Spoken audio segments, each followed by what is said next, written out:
You will hear a number of different recordings, and you will have to answer questions on what you hear. There will be time for you to read the instructions and questions, and you will have a chance to check your work. All the recordings will be played once only. The test is in 4 sections. At the end of the test, you will be given 10 minutes to transfer your answers to an answer sheet. Now turn to section 1. You will hear a conversation between 2 students who are discussing their university assignments. First, you will have some time to look at questions. Hi, Martin. Have you finished your biology paper yet? Yep, I've just finished it actually. Good for you. I haven't started it yet. I'm still looking for a suitable topic. What subject did you choose? Well, I searched for a topic for ages, but finally decided on the history of strawberry growing in the UK. Seriously? Strawberry growing? Yes, strawberry growing. Sounds fascinating. Actually, it's not as dull as you might be thinking. I'm also studying economics, and it links in with lots of the topics. I'm for that too. I bet there are lots of things you don't know about strawberries. Maybe. Go on then. Like what? Like the fact that strawberries weren't domesticated until the 14th century. Before that, they grew wild. Oh really? I didn't know that. Yep. Plus, they contain many nutrients and are considered to be great for the body. You're not going to tell me the entire history of strawberries, are you? Well, if you don't mind listening, it would be good practice for my presentation tomorrow. I'll listen to yours too when you finish it, if you like. Go on then, let's do it. So tell me, where were these strawberries domesticated? According to my research, the garden strawberry, which was the first type of domestic strawberry, was actually cultivated in Brittany, in France. But long before that, the Roman poets Virgil and Ovid mentioned strawberries way back in the 1st century AD, but they used them as ornaments and as medicine to treat depression, not as food. I see. Well, people must have been delighted when they became thought of as food. They would have been a great addition to the diet. Well, apparently King Charles V decided to grow them in his royal garden, and by the 16th century the cultivation of strawberries was quite common throughout Europe and America. So he was the one who was responsible for popularizing the strawberry? I suppose so, yes. Before you hear the rest of the conversation, you will have some time to... But isn't the UK too cold for growing strawberries? Well, it's true that the temperatures here can get quite low, so strawberries usually have to be grown under glass, otherwise they wouldn't survive the frosts. Are they hard to grow? Yes and no. I suppose. If you wanted to grow them for yourself in your own back garden, it wouldn't be hard. But to grow them commercially and make profit from them, you have to do a lot of planning. You see, strawberry plants start to decline in productivity and fruit quality after only 2 years and have to be replaced, which can be expensive to the grower. Right, so how many strawberries will grow per plant under good conditions? It depends. On average, maybe 150 grams of strawberries per plant. It could be more if the conditions are perfect, even up to 400 grams. So what are the perfect conditions? Well, strawberries like to grow in sandy soil, and they need plenty of sunlight. Ah, I see. So that's why I always find grains of sand on the strawberries I buy in the supermarket. Yes, that would explain it. That's interesting. If you plant them in sandy soil and give them plenty of water at the start of spring, they should be quite big by the end of summer. If there's a particularly cold winter, then fruit farmers have to cover the plants with plastic sheets to protect them from the frost. If you ever visit a fruit farm in the UK, in the winter you'll see greenhouses full of strawberry plants covered in plastic. Interesting. But what I always wonder about is how they stop the strawberries from going bad before they reach the supermarkets. Well, the strawberries are usually picked while they are still green, before they are ripe and ready to eat. Once you have picked a strawberry, it stops growing, but it continues to ripen, so by the time it reaches the supermarket shelves, it is usually turned red. Ah, I see. And does the UK export lots of strawberries overseas? To Europe or Asia, for example? Actually, no. We import most of our strawberries from Spain and Egypt. And more recently, from China. Most of the strawberries grown in the UK are also sold and eaten here in the UK. Well, thank you for all that information, Martin. I'm sure your presentation will go well. You seem to have done lots of research on strawberries. I really hope so. I need the marks to bring my grades up. That is the end of section 1. You now have half a minute to check your answers.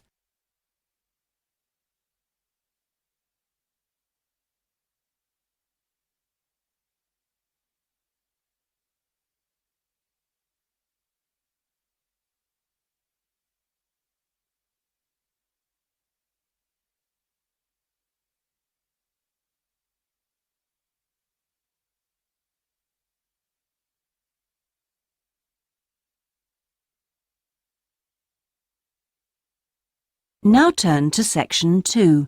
A radio program in which a radio presenter is interviewing a woman who recently went on an expedition. First, you will have some time to look at questions 11 to 20.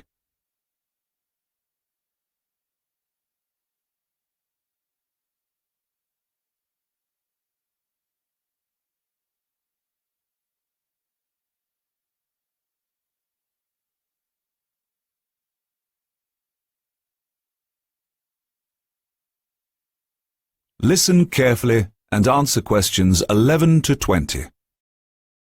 For Carol Otto, it was the trip of a lifetime when she led a team of 4 women on a 25-day trek across the Lake District in the summer of 2017. I am talking to Carol this morning about the expedition. Carol, how much planning went on beforehand? Well, actually, my job is to run this kind of walking trip for tourists. And so over the years, I've managed to amass quite a collection of maps and navigation equipment, as well as a good mental map of the area. So I use this collection of knowledge to create what we call a route book that basically shows the path you're going to follow on the expedition. You actually broke a record on the expedition, didn't you? Yes, we did actually. The trek was 3,000 miles in total, and we managed to climb 32 peaks that were over 1,000 meters high in the record time of 25 days. We weren't actually trying to break any records. We just happened to be the first all-female group to document such an expedition. What was the weather like? It was really harsh from day one, to be honest. And we were pretty taken aback, really, that it rained so heavily for the first few days after we set out. And so we were forced to start replanning our route almost from the outset. One of the biggest problems we faced was the heavy snow, which blocks the mountain passes, so we had to make considerable detours. For example, the snow forced us into a narrow bypass that was new to us on the first day. But anyway, it turned out well for us, because we came out the other side onto amazing high meadows, huge gorges and wonderful snow-capped mountains. The scenery was just spectacular. And that was how it was every time. Having to reroute was never a disappointment. And you mentioned earlier that it was quite a sociable event. Tell us about that. Yes, it really was. We'd sort of planned to meet up with hiking friends at various points on the route. We'd shared the route book with them, so that was actually one of the purposes of the trip. And we actually managed to stick to all the meeting dates and places, which was amazing really, considering the detours we made due to weather. A good friend of mine acted as a sort of transport organizer for everyone, and we ended up using the Hotel Lakeside as kind of a social hub. It's a really lovely place, in such a beautiful spot. I'd really recommend it, although I can't quite remember the name of the lady who runs it. But anyway, groups of friends actually joined us for 3-week stints, and others just linked up with us for shorter walks. We even made new friends, who we didn't know beforehand, and they tagged on for short spells, usually people from the local area, who just came along for the fun of it. But outside the footpaths, we only met one other group of serious walkers like ourselves in the whole 25 days. Were there any bad moments? Well, we took 2 very long-suffering dogs with us, and I suppose, if we were to do it all again, I probably wouldn't do that. It was very demanding for them, and at times they were quite reluctant to carry on walking at the higher altitudes, and they took diversions that were quite out of character, and I can only assume that it must have been due to tiredness. Well, thank you. And Carol has put together a video about this remarkable journey and continues to lead groups in the Lake District. So if you want further information... That is the end of section 2. You now have half a minute to check your answers.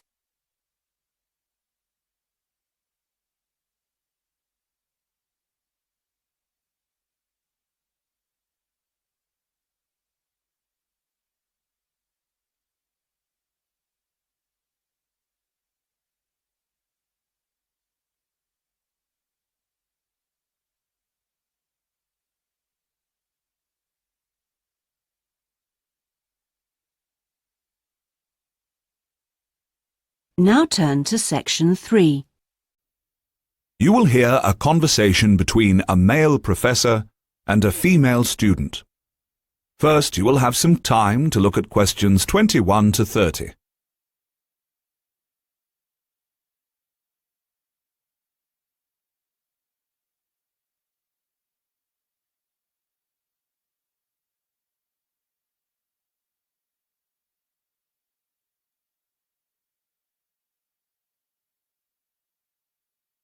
Listen carefully and answer questions 21 to 30.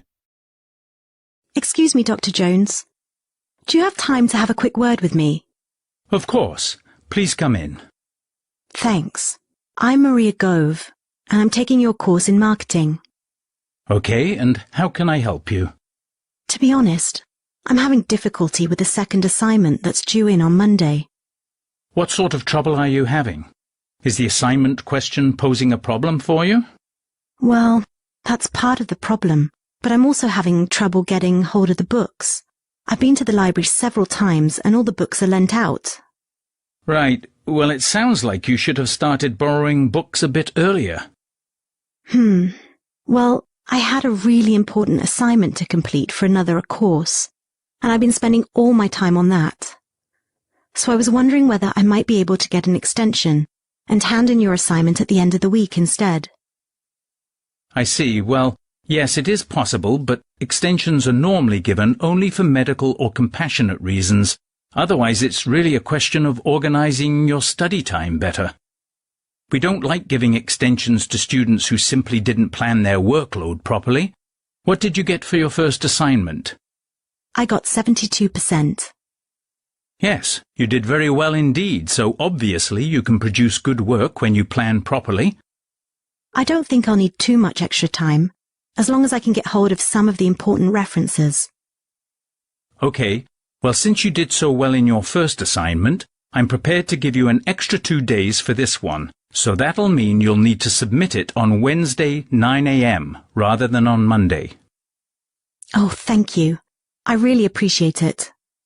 Now, what about the reading materials? Have you checked out the journal articles on the list? No, not yet. There were about 20 of them, and I wasn't sure which ones would be the most useful or important. Well, they're all useful, but I don't expect anyone to read all because a number of them deal with the same issues. Let me give you some suggestions. The article by Anderson and Hawker is really worth reading. Right. I'll read that one. You should also read the article by James, but just look at the part in the research methodology that explains how they did it. Okay. James. Got that. And if you have time, the one by Rowland says very relevant things, although it's not essential. Perhaps just read the introduction to get an overview. And what about the one by Matthew? Yeah, I wouldn't bother with that at this stage if I were you. Okay. I'll leave that one for now. Someone told me the article by Cole is important. Should I read that? Well, yes, in a way it is important, but just look at the last part where he discusses the research results. Let's see. Lastly, there's Frank's. I can't think why I included that one on the reading list. It could be of some help, but not that much. Right. Thanks. This is useful advice. Can I also ask about the assignment? Of course, what's the problem there? It's the graph on page 2, showing reasons why people shop at particular supermarkets. I've got a photocopy, but the reasons at the bottom are missing. OK, look at the first bar on the graph. So now that indicates the number of people who shop in a particular supermarket because it's close to their home. As you can see, that's the most frequent reason given. I see. What about the next bar? Bar 2 is to do with the people choosing supermarkets near their office or wherever they work. So that's people who shop in their lunch break or after work. Now let's look at bar number 3. This one indicates the number of people who are influenced by the availability of certain products. Sometimes it's luxury items or brands from a particular country that attract people, but equally it can be supermarket-owned brands that are sold for the lowest prices. Bar number 4 refers to those customers who choose their supermarket according to the cost of their shopping bill. So again, it could include shoppers looking for bargain prices, but also those who shop at the top end of the range. OK. Now what about bar 5? Bar 5 shows those people who make their choice based on home delivery options being available. Most of the big supermarkets offer that option now. Oh, that's interesting. I would have thought that would be important to more people than it is. And bar 6 is the number of people who choose a supermarket due to the hours its doors are open. Many people prefer to shop at weekends or later in the evening these days. Thank you very much for your time. That was really helpful. That is the end of section 3. You now have half a minute to check your answers.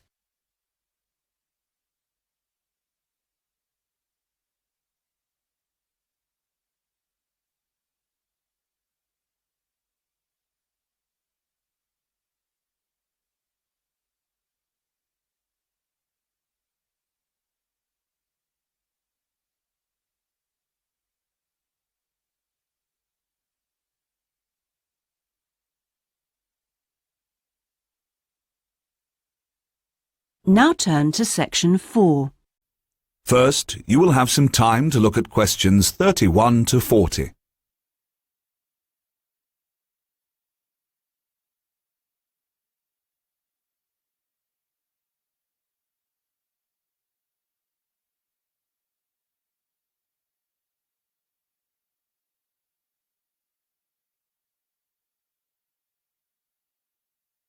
Listen carefully and answer questions 31 to 40. Welcome to Further Education Information Week here at Dartwell College. This is the Physical Education Faculty session, and I'm the head of the faculty.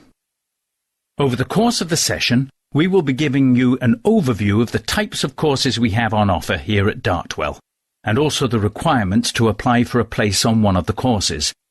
You'll find that some courses are open to school leavers, but for others, we expect you to have some previous qualifications or work experience. First of all, the Physical Fitness Instructors course is a 6-month certificate course. It covers an introduction to the basics of personal fitness, and there are no specific entry requirements. For sports administrators, we offer a 4-month certificate course, but please note that this course is aimed at people who are already in current employment in the field of sports administration. The Sports Psychologist course is a 1-year diploma course and is available only to those who already hold a degree in psychology. We will only accept application from graduates with a psychology degree certificate, so please make sure you have that before you send in an application, otherwise you will be rejected. The next course we offer is for physical education teachers, and this is a 4-year degree program in education.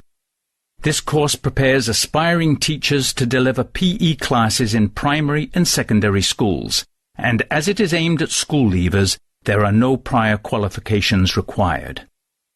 Finally, we have a recreation officers course, which is a certificate delivered over 6 months. We accept a wide range of applicants onto this course in terms of ages and experiences, and there are no specific prerequisites. Remember that this is a vocational training institute, so we train you for entry to the job market. Therefore, it is important that you know something about the job descriptions of the roles you intend to apply for on completion of your course. Main responsibilities, what the work involves, and what kind of personal qualities you need to succeed at them. A physical fitness instructor works in gyms and fitness centres with members of the public, preparing fitness programs specially for each customer depending on their personal requirements, age, level of fitness, etc. Sports administrators run clubs and sporting associations. Their responsibilities include tasks such as booking playing fields with local councils and organising club event schedules, so organisational skills are vital for these roles. Sports psychologists work with professional athletes, helping them develop a positive mental attitude in preparation for sporting competitions to enable them to achieve their personal best. So this role involves motivating athletes and working on strategies for stress management.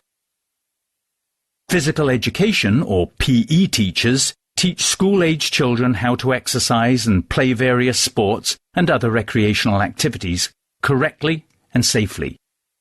PE teachers help the children improve their coordination, balance, posture, and flexibility with things like simple catching and throwing skills. While it is not necessary for them to be experts in all sports, they must be familiar with the basic techniques in a wide range of activities, particularly team sports, as these are often played in schools. Recreation officers often find employment with local government authorities, and their role is to raise the general public's awareness of healthy lifestyles by arranging recreational activities for groups of all ages, from the very young to the elderly. There are also many other job opportunities that our graduates will find themselves qualified for. If you are interested in any of these courses... That is the end of section 4. You now have half a minute to check your answers.